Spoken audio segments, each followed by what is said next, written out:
I know this is a little different than the content I normally do, but hope you guys enjoy it. Don't forget to like, subscribe, blah blah blah, YouTube words. Just like all my other videos and streams and uploads, there's a link in the description for a card that will send you to resources for social awareness, education, mental health, crisis science, Trevor Project resources, things like that, should you or someone you know need them. Anyway, I'm here to talk about Stranger Things, Volume 4, Season 4, Stranger Things 4. Yes, Stranger Things, that hit horror, sci-fi, fantasy, 80s nostalgia Netflix show that upgraded to kind of 9 movies. Season 4 just concluded in Volume 2, this second chunk with the final episodes dropping a month after the initial premiere. Spoiler warning, if you haven't caught up on Stranger Things, I'll be talking about spoilers from all of them. I'll be talking about the end of Stranger Things. I guess I'll start by saying overall, I enjoy Stranger Things. I'm mostly here for the characters at this point. I'm Team Steve. I hope Max is okay, despite the talisman Easter egg, which makes me nervous. Look it up with the Tommyknockers if you don't know what I'm talking about. I keep hoping Will gets to step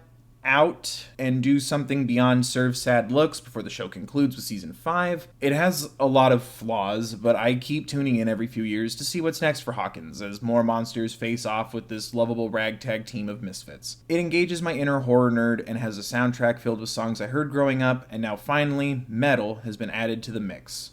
Well, one song. Speaking of metal and Stranger Things, I'm going to be talking about the newest character, Eddie Munson, played by Joseph Quinn. He's the leader of the Hellfire Club, which is the Dungeons & Dragons club at Hawkins High, master of strings, and one of many mentors for Dustin Henderson. He's an outlier kid with long hair listening to the devil's music in a town that, well, literally thinks he's a cult leader because of the way too relevant today satanic panic, to the point where his sales of the pots wasn't even the pearl-clutching reason brought up when the town uses him as the next scapegoat as they face yet another supernatural disaster. Despite all of this, we see a lot of Eddie's humanity early on. His acceptance of Erica Applejack Sinclair when she subs in for her brother Lucas for the D&D campaign, his brotherly sense of looking out for Dustin and Mike, and most of all, his interaction, however brief, with cheerleader Chrissy when she wants to buy the marijuanas from him. He goes on the run when Chrissy is killed by Vecna, the penultimate big bad of the series, after her mysterious death in his uncle's trailer. Enter his recurring arc centered around fight or flight, reflected both in his D&D advice that there's no shame in running away, and his actions when Vecna strikes.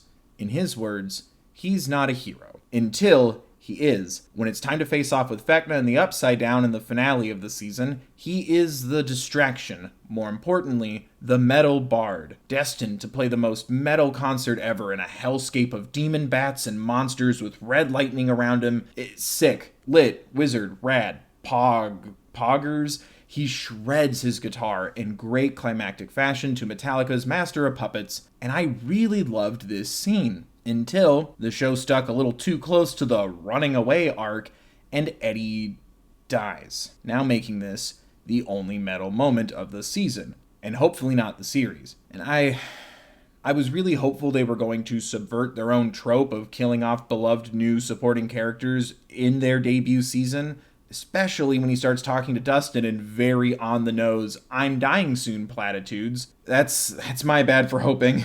Have to pay respects, thoughts and prayers and all that. And despite the inconsistent and lengthy runtime of episodes, we don't get enough time with Eddie. Seeing as this was his only season, I'm left feeling disappointed. Either give me more of Eddie and more metal before he meets his ultimate demise, or if he had just survived the season, I'd be somewhat content with this feeling of being left wanting more. So I want to emphasize again how much I loved the Master Puppet scene on its own, until I realized this is all we were getting with Eddie and his love of metal. After the themes with Max and music and Kate Bush's running up that hill, I was disappointed when Eddie's connection with music wasn't being given similar attention, amplified when his life was cut short in the final episode. You could even have a scene where Eddie talks to Max, asking her about the Kate Bush tape, bringing up some of his own songs, or implying he'll think of a mix or something, which would then establish a connection between Eddie and Max during this performance, also establishing Eddie's determination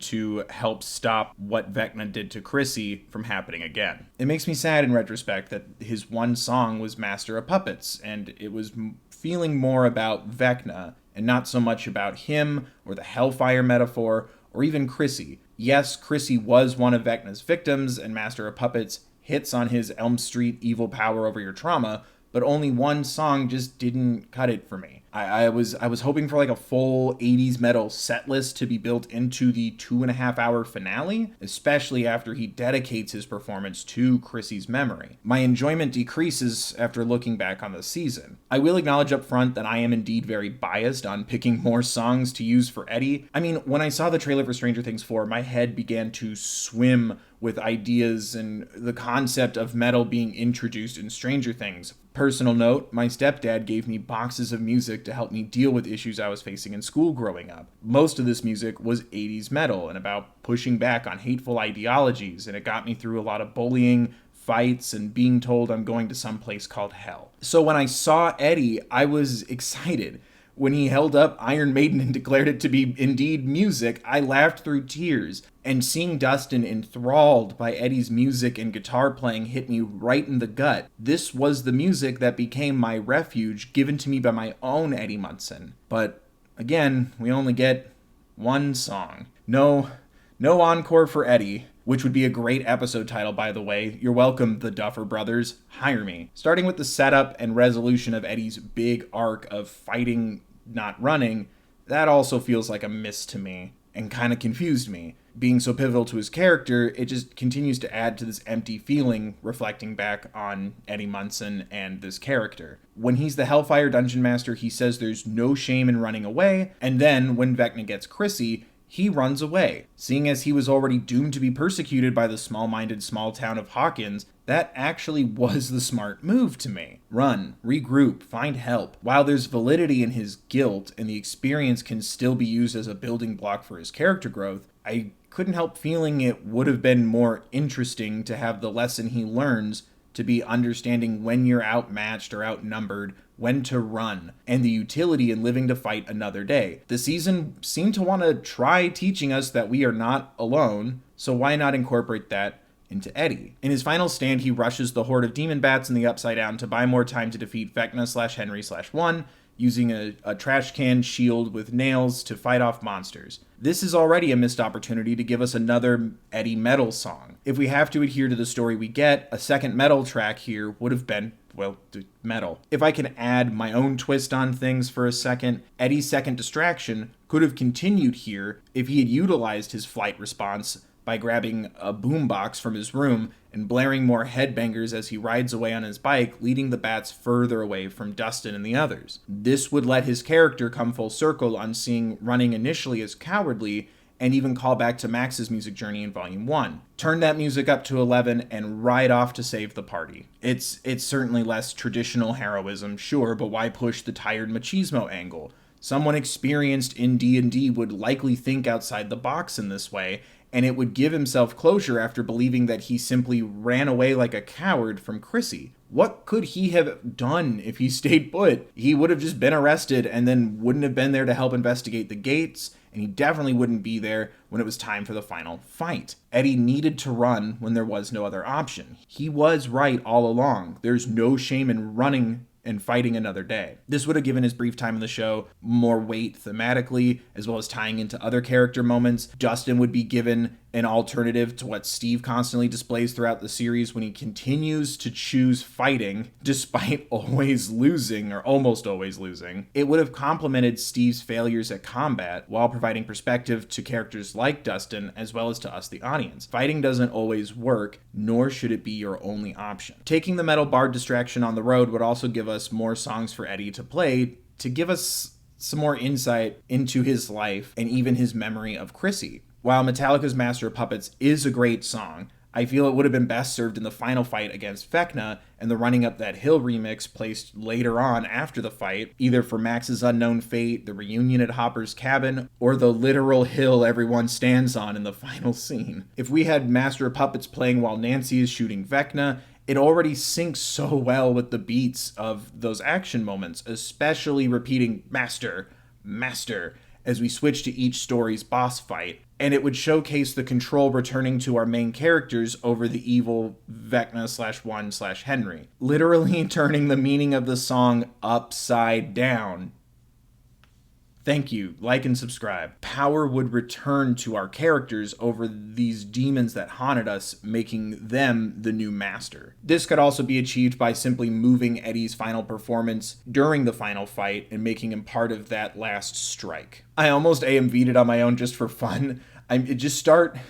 Start Master of Puppets on your own when Hopper raises his sword like it's Lord of the Rings, and it already is almost perfect. You would just need a couple of minor tweaks here and there if you even wanted to. Okay, so if I want to move Master of Puppets to the final fight, what goes in its place for Eddie's anthem? Like I said, there's so many songs to choose from, and if you have your own suggestions, please let me know in the comments. And don't hesitate to tell me if you like my ideas either. But again, I just want to move the Metallica track to the final fight, and off the top of my head, just wanting to stick to the themes of Season 4 with mental health, songs like Bang Your Head by Quiet Riot, aka Metal Health, did come to mind really quickly for me.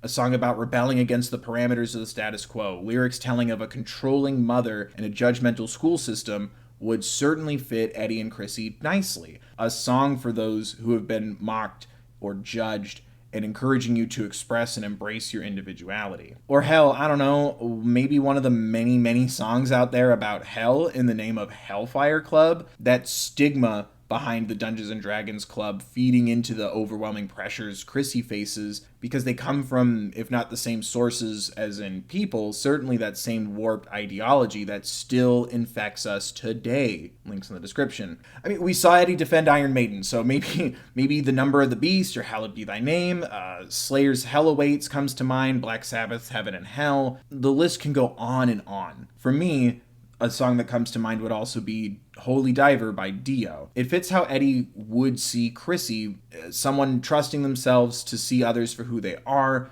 Blinded in light, the Holy Diver sees the good in some and the evil of others. Cutting to Jock Bully Kid as the second tiger, it would serve well for us to see more of what Chrissy couldn't see around her and how she was beginning to see Eddie and Sport Boy in a whole nother light. Not to mention the patch on Eddie's jacket, which was gifted to the show by Wendy Dio. Dio's widow had it delivered from his actual collection. Like, the song fits. There's a backstory you could tie it into. It makes for an interesting Snapple fact. It would fit so good. I'm sorry. I'm trying to cut my argument a little short because it just gets borderline fanfic after a certain point because I've started to headcanon. We get Eddie's boombox from his room. He puts in a tape that says For Chrissy on it. It's a mixtape he was making for her. I know I'm asking for a lot of changes. It would have connected so much of the two season 4 chunks, and I don't know.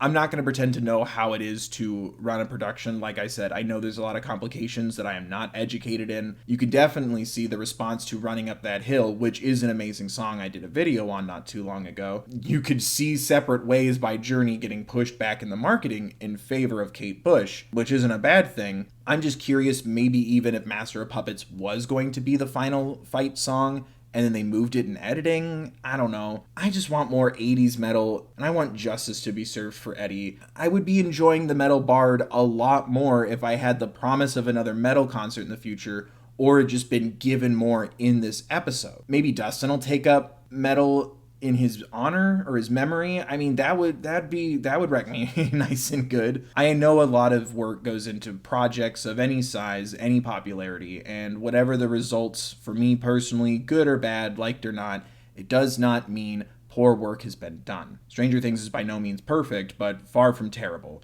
I appreciate that you got me to love and relate to a character I rarely get to see displayed this way. Eddie so easily could have just been another hair metal stoner, burnout, general asshole, and I loved getting something more than that out of a character like Eddie. Despite your girthy runtime, he went so underutilized in his only season, and the length of the season's runtime, these episodes that are movie length individually, it's just salt in the wound. I feel like certain things could have probably been trimmed down here or there to give more time for your characters, new and old. And I mean, with the story not being done yet and the huge fan response to Eddie Munson, there's always a chance his presence could be expanded upon after the fact. It's just a shame that after Barb, Bob, Alexi, and many other characters, it just starts to feel less weight and more like Eddie was created to just be another Stranger Things death in the grand scheme of the series, and that's such a disservice to all. The one theory I have to justify all this beloved supporting character death is maybe the idea is part of the curse of Hawkins and the strange things going on is those who try to help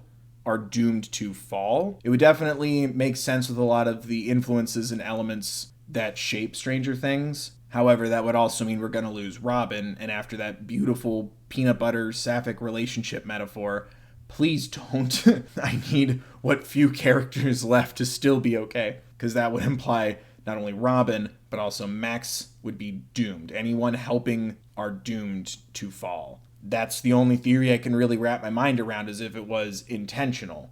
Again, like I stated earlier, it felt like they were setting themselves up to subvert their own trope. Don't Ever Change Dustin Henderson felt like, haha, don't worry, we're not going to kill him. Why would we repeat this over and over again unless it's to serve some sort of purpose or point? So I don't know. That's how I'm trying to rationalize it in my brain. My goal here was just to try to pitch ways to add more for Eddie, since I can't bring him back myself, and make more sense out of the genre that he introduces. Like I said, I love Master of Puppets being included here. I just wanted more. And when you take the character who introduces the genre out of the equation so quickly, it's not leaving me wanting more. It's no longer investment. It just becomes missed opportunity and disappointment. But I'd love to know what you guys think in the comments. I hope you guys enjoyed the video. When I'm busy and not doing too well, I do videos without my face, so I hope people are enjoying these. I hope everybody's staying safe. Just like all my videos and live streams, like I said, there's a link there to a card for social awareness and education, mental health, crisis lines, Trevor Project resources, things like that, should you or someone you know need them. I hope you enjoyed the video,